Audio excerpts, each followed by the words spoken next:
நீங்கள் நிறைய புத்தகம் தேடி படிக்கலாம் தமிழர் வாழ்வியலை தெரிஞ்சுக்கிறதுக்கு. நான் ஒரே ஒரு புக்கில் நீங்கள் தெரிந்து கொள்ள வேண்டிய நூற்றுக்கணக்கான செய்திகளை அப்படியே படிக்க முடியும் அப்படின்னா அதுக்கு ஒரு புத்தகம் இருக்குது.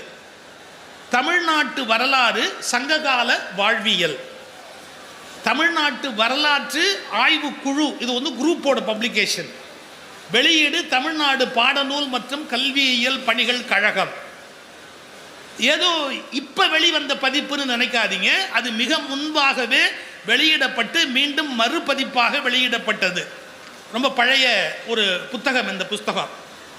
இதில் எடுத்து நாம் பார்த்தா நம்முடைய தமிழருடைய வாழ்வை பற்றி சமுதாய அமைப்பு, சங்க காலத்து நகர வாழ்க்கை, உழவர் வணிகர் வாழ்க்கை, அந்தணர் வாழ்க்கை, சமுதாய தலைவர்களுடைய வாழ்க்கை முறை, ஆடை அணிகள், நாம் பயன்படுத்திய மணப்பொருள்கள், உணவு, சுவை, நீர், நம்பிக்கைகள், விழாக்கள், விளையாட்டுக்கள், ஊர்திகள், நம்ம என்னென்னலாம் தமிழர்கள் பயன்படுத்தினார்கள், தமிழர்கள் கண்ட நாகரிகம் என்ன, தமிழர்களுடைய மனித நலம் என்ன, தமிழர்களுடைய வழிபாட்டு முறை என்ன, உடல் உயிர் பற்றிய நம்முடைய மெய்யியல் கோட்பாடுகள் என்ன, அறிவியல் கோட்பாடுகள் என்ன, மெய்ப்பொருள் இயல் அதாவது தத்துவம், மெய்ப்பொருள் இயலில் தமிழருடைய கோட்பாடு என்ன, கட்டடக்கலை, நகர அமைப்பு, இசைக்கலை, பண்டை தமிழரும் சிந்துவெளி நாகரிகம். எனக்கு தெரிஞ்சு தமிழருடைய வாழ்வியலை ஒரு மனிதன் நன்றாக புரிந்து கொள்ள வேண்டும் என்றால் இந்த ஒற்றை புத்தகம் அவனுக்கு மிகப்பெரிய துணை செய்யும் என்பதை நான் உறுதியோடு உங்களுக்கு சொல்லிக்கொள்ள தயாராக இருக்கிறேன்.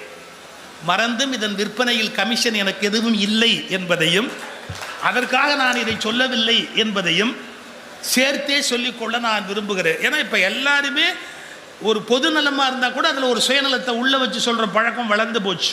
நான் அந்த மாதிரியான எந்த விதமான நன்மைக்காகவும் சொல்லலை, என்னுடைய நன்மைக்காக சொல்லலை. இந்த ஒரு புத்தகத்தை எடுத்து படித்தா தமிழர்களுடைய வாழ்க்கை எப்படி இருந்தது அப்படிங்கிறத தெளிவாக தெரிஞ்சுக்கலாம்.